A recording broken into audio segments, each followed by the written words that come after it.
যতগুলো অর্গাজম আছে সবথেকে সহজ অর্গাজমটা হচ্ছে ক্লাইটোরিয়াল অর্গাজম। যোনিপথের উপরিভাগের একটা অংশে এটা থাকে, এটা চামড়া দ্বারা লুকায়িত থাকে বা ঢাকা থাকে। অসংখ্য স্নায়ুতন্ত্র, নার্ভাস সিস্টেম এখানে মিশে একাকার হয়ে রয়েছে। অবহেলা করে তাহলে নারীর অধিকাংশ ক্ষেত্রে অর্গাজমটা হবে না, মানে মিলনে সে পরিপূর্ণভাবে তৃপ্তি পাবে না।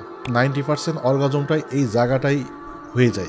পুরুষ যদি সাথে সাথে যদি না সরে ওই ক্লাইটোরিসটাকে যদি একটু গুরুত্ব দেয়, তাহলে নারীর অধিকাংশ সময়ই একটা কষ্ট, খারাপ লাগাটা কিন্তু চলে যায়। হাতের যে নখটা যে বড় বড় থাকে, জোরে ঘর্ষণ করছেন বা জোরে চাপ দিচ্ছেন এরকম করা যাবে না। যতটা আলতো সফট স্পর্শটা করা সম্ভব ওইভাবে করতে হবে। যোনিপথে যদি কোনো কামরস না থাকে, আপনি লোভ বা জেল ইউজ করে ক্লাইটোরিয়াল অর্গাজমটা করানো যেতে পারে। এই ক্ষেত্রে স্ত্রীর মতামত বা তার ইচ্ছাটাকে একটু প্রাধান্য দিতে হবে। ক্লাইটোরিয়াল অর্গাজমটা হলে মিলনটা অধিকাংশ ক্ষেত্রে সার্থক হবে।